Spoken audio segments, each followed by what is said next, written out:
Hello, you wonderful people. Today we're going to look at the Android 12L update for Surface Duo 2.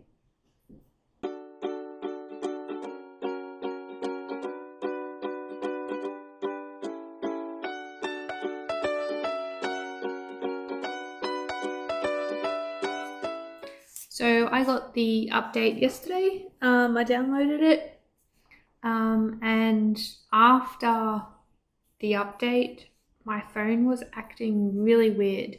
It was like clunky and just unresponsive at times. So I left it for around about 10 minutes, and it seemed to come good. I also restarted it. I actually haven't restarted this device since getting it. So I've had it probably 2 months, almost 2 months now. And yeah, it's been going great. So let's see what's different with Android 12L. So the first thing I noticed was the unlock screen animation. There was an animation. So if we unlock the phone, it's quite quick. So I'll lock it again. It just kind of spreads out from the middle, like so. Also, another thing with the lock screen, I'm going to use a finger that I don't have. If you swiped from this side, you could always put your pin in, but if you swiped from this side, you couldn't. Now you can. So that's pretty cool if you've got, one hand doing something, or if you prefer to type with your left hand, now you can. The next thing is new wallpapers. So if we press and hold the screen, and it says change wallpaper. So the new wallpapers are there. So I think they added these ones. So they're quite nice.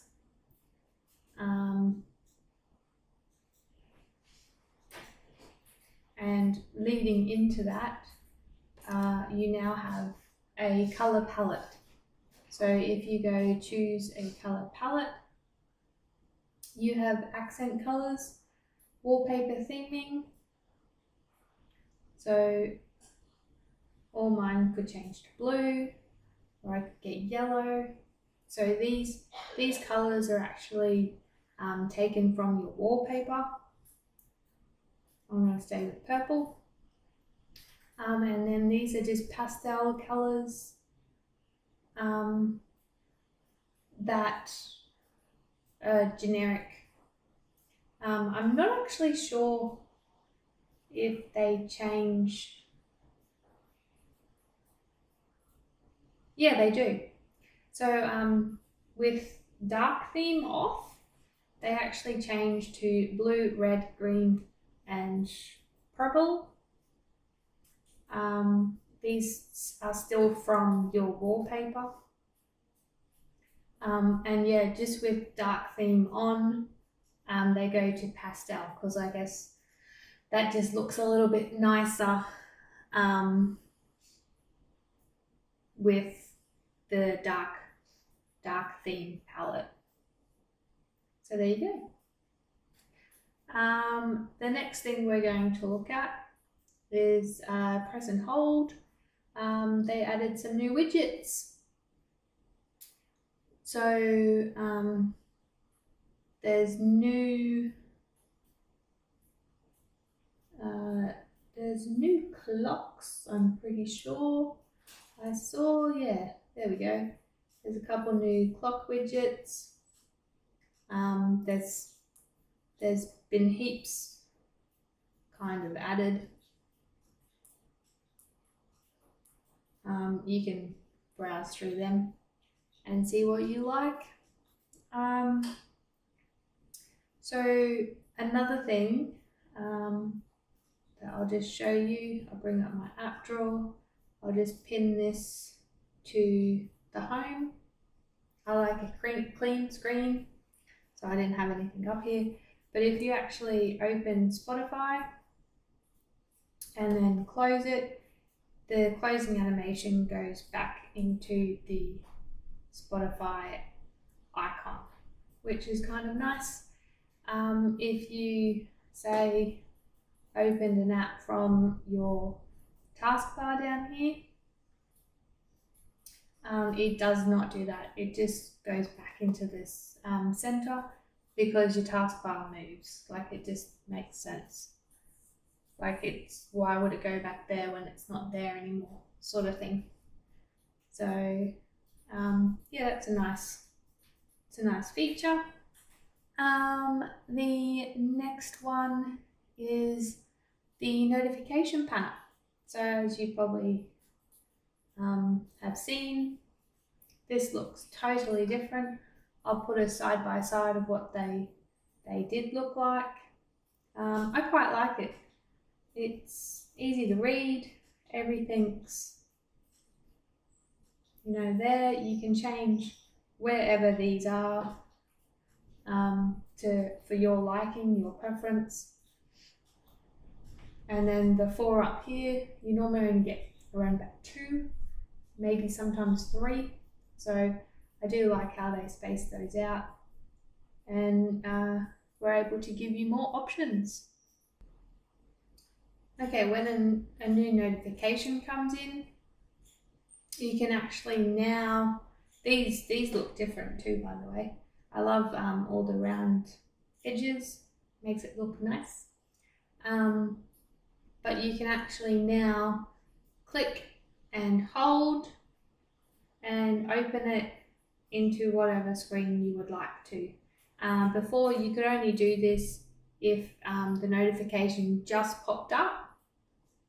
So yeah, that's a cool new feature. Speaking of notifications, I have noticed there's like this weird animation.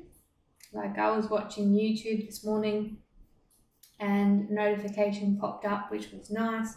It, you know, normal. But then it actually went to this screen and then turned off or disappeared.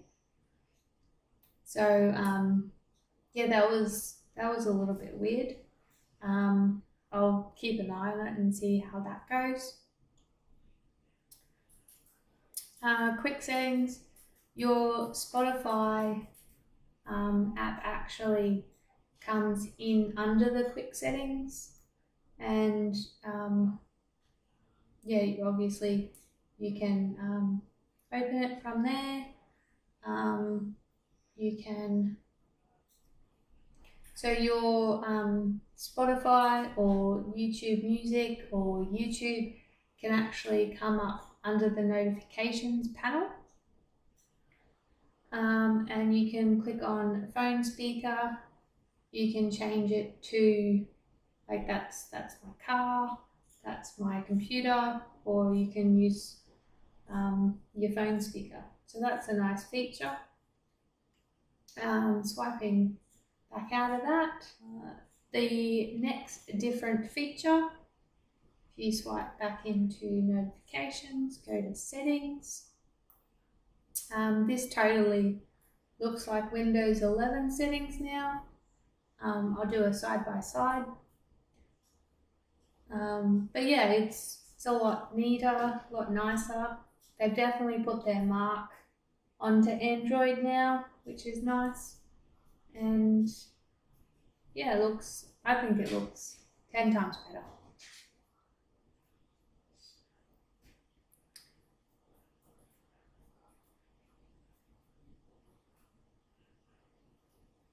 Another thing that I did notice, if we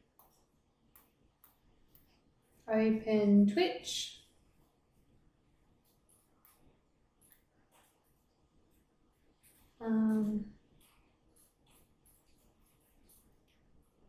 just start watching a channel and then swipe out of it.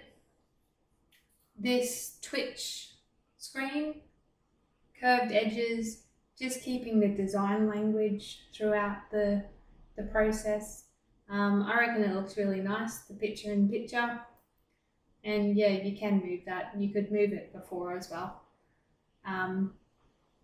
Yeah, so that's pretty much all I've seen for UI changes. Now we get to move into some new features. So one feature is scrolling screenshot.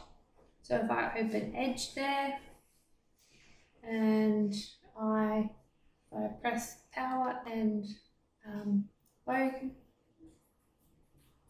we can go to capture mode and I can capture the whole screen. Now we can save that. The only thing is you do actually get 2 screenshots. So you get this screenshot because when you screenshot it takes this picture and this picture because they're different screens. And then you get another screenshot with the scrolling image. So keep that in mind. Yeah, so last night I actually found a new feature that wasn't there before. I was up late reading Kindle and the screen, even though I put it all the way down, it's still so bright. And so this new feature is called Extra Dim. So if you go into settings and it's in accessibility, and if you go right down, well, halfway, sorry, it's extra dim screen beyond your phone's minimum brightness. So if you click into that, you can make screen extra dim right now. You can set the intensity, so it can go pretty dim.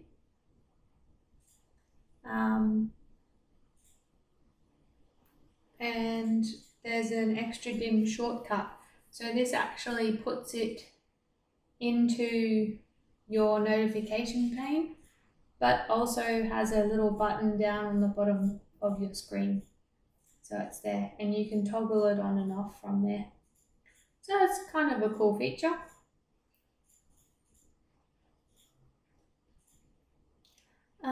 Back into settings, there is new privacy options,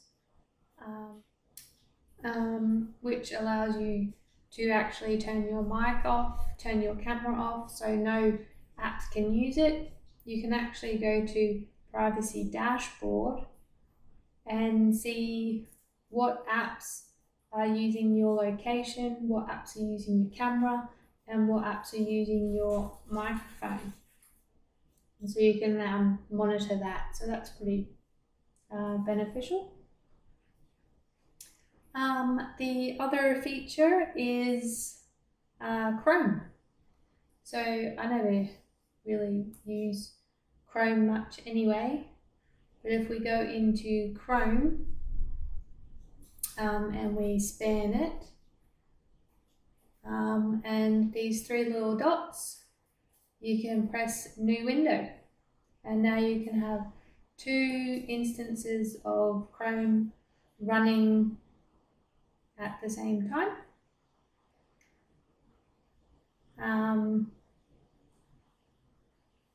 Now, if you've already done the spanning, you can just click into Chrome and then you can go to manage windows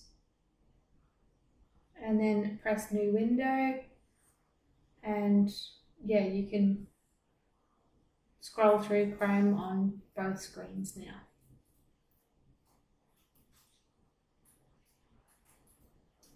Also Gmail. I don't personally have Gmail, but Gmail can actually spam on both screens like Outlook, although I believe that if you do open a email here, it is like a separate entity, and so you have to close both screens after you use them. Next topic we're talking about is pen features. So I believe that it looks like only the Surface Slim Pen 2 works on the Duo and can do this now. As far as I've seen with reports. So if I grab my pen here, okay, with your Surface Pen 2 connected, you just click and the new pen menu comes up. Open up the app that you want to, and yeah, away you go.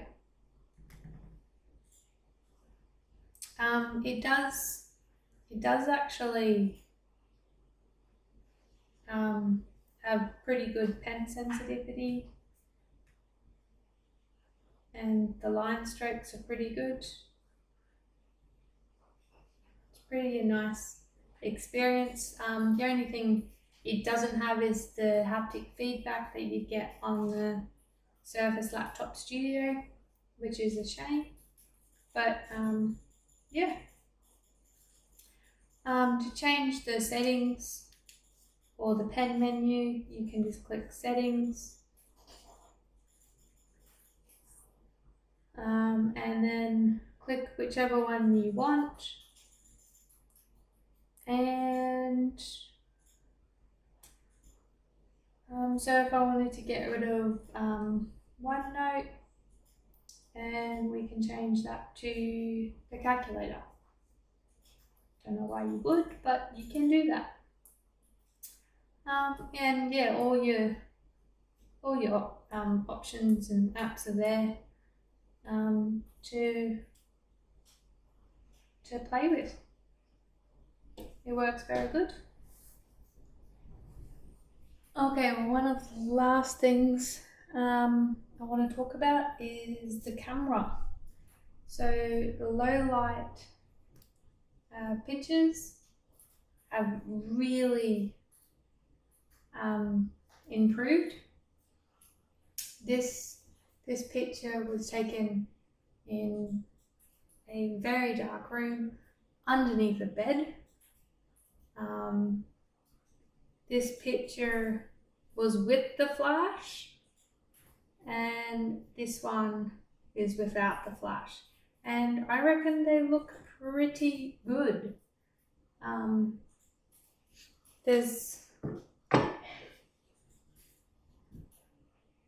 crisp lines, like in the background it's pretty blurry, but you know, I reckon it does okay now. So the last thing I want to talk about before we get into the secret stuff is Bluetooth.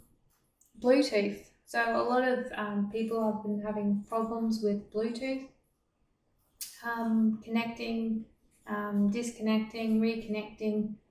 It's been taking longer to connect to earbuds and everything. I don't personally use earbuds, but the things that I have connected with this device, like my car stereo, that connects pretty quickly. I did have a couple hiccups connecting to both my PC and my laptop. So I don't know if that's from the update. I didn't actually try and connect those prior to Android 12L, so I'm not quite sure. probably just keep on monitoring it. Hopefully a quick patch might come out to help Bluetooth a little bit. It could also just be the device doesn't have a great Bluetooth connection in it. So yeah.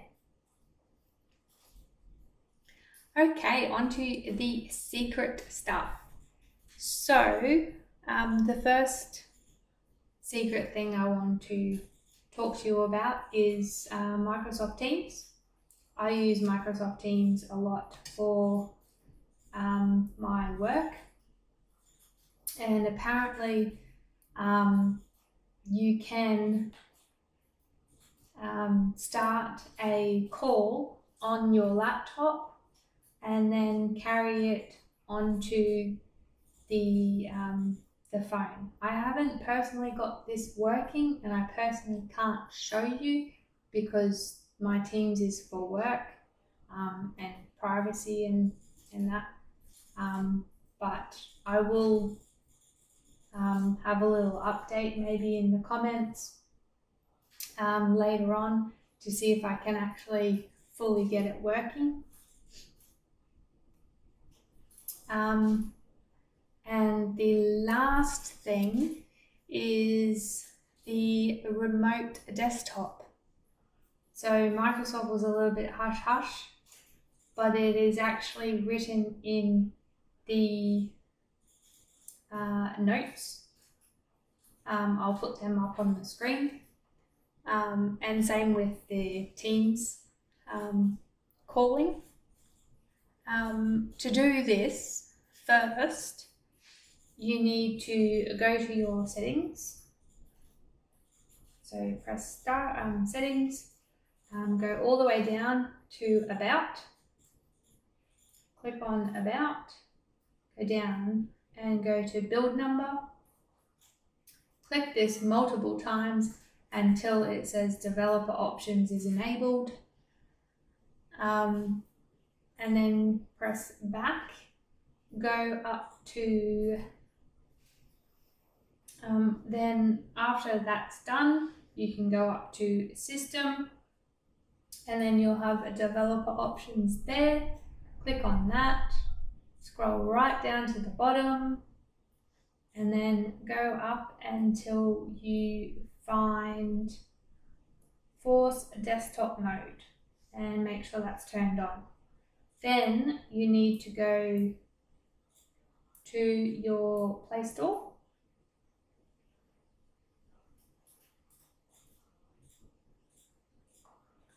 and type in remote desktop,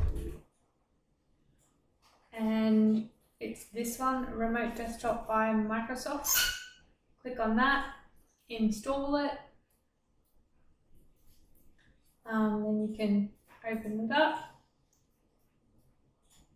So then what you should be able to do is then attach it to a external screen, and it should start, hopefully.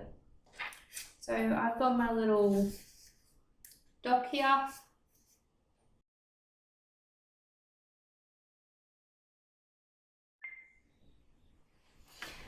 So I just got it working. So I've directly connected the USB-C to HDMI directly to the monitor. I couldn't use this, so this USB-C directly to HDMI here to the monitor, so I could plug in peripherals like mouse and keyboard and things, but it is working. It just turned off. But yes, it is working. That is the desktop. So that is Android 12L. It's pretty exciting. I think people were expecting this huge, big change and everything. Little steps, guys, little steps. And this is a great step in the right direction. I'm excited for what's going to happen next. So hopefully, stay tuned to this channel. Hope you liked this video and you guys have an awesome day.